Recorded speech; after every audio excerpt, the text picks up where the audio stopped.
Why does Islam forbid sex outside marriage? Everything in the world is composed of small units, just like a house is built with bricks. Likewise, society consists of multiples of a small unit, which is the family.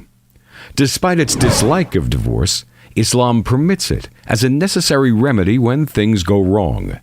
It encourages the preservation of the family because it is the most important institution in human society. Sex outside the marriage bond reduces the family into an institution that imposes unnecessary burdens. Why should a man fork out money and take on responsibilities when he can have his pleasure in casual relations that are easily terminated, just like one uses and discards a used disposable napkin? Nothing is more detrimental to proper relations and the family institution than the radical and polarized movements that marginalize the other sex. Feminist movements start with a premise that is contrary to the nature of women. They imagine that they help women when they advocate free and unrestricted sex. They call on women to behave exactly like men, regardless of the physiological and psychological differences between the two sexes. This has led to the emergence of a generation that considers the marital relation too restrictive, when it's the fundamental bond that promotes social security. This generation asks, why should one burden oneself with children and commitments? The question is, where does this lead us? The result is that 16% of world children grow up with only one parent. The figure is even higher in Western countries which do not encourage the continuity of the family. In the United States, the figure goes as high as 35%, which means that over 1/3 of the children in the most powerful state in the world grow up in an unhealthy family environment. 80% of such children live in families where the mother is the only parent, while their fathers leave to find other women. In Canada, the figure is 22%, while it's 21.5% in Britain. It is the children that suffer most as a result. Studies show that divorce and the breakup of family leave adverse effects on children as they feel unsettled, excitable, and unsociable, in addition to having problems with their studies.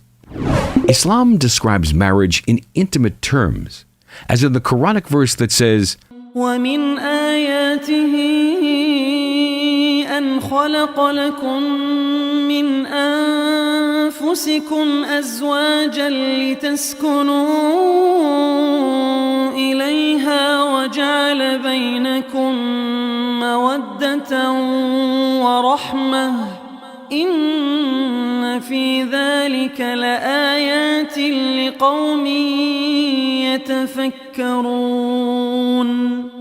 Islam rejects the culture of free and unrestricted sex, which reduces the intimate relationship between husband and wife to something akin to a takeaway meal. It then aims to satisfy a transitory desire instead of being the result of a rational decision to form a life partnership. It becomes subject to a whim of a person who has taken too much drink. Court cases of rape show hard debate between those who consider sex under the influence of alcohol by one party as rape of the other, and those who consider it a conscientious act, saying that everyone is responsible for their deeds, whether they are drunk or sober. The debate continues even when neither party is drunk. Fierce contention continues in rape cases. The evidence that courts have to consider in these cases is not different from a situation in which the two parties are in consent. In today's fast food culture, it's extremely difficult for a woman to prove that she has not consented. Hence, the overwhelming majority of rapists escape punishment. According to statistics, the figure is 80 to 90%.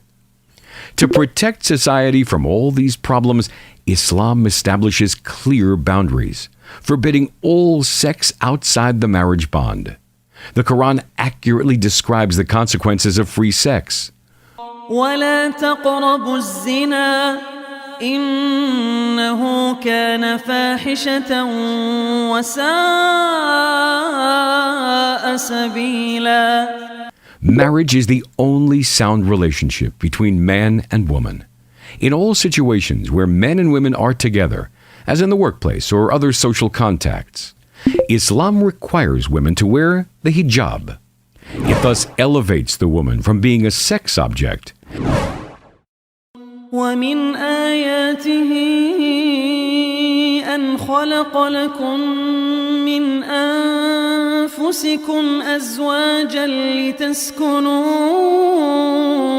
إليها وجعل بينكم مودة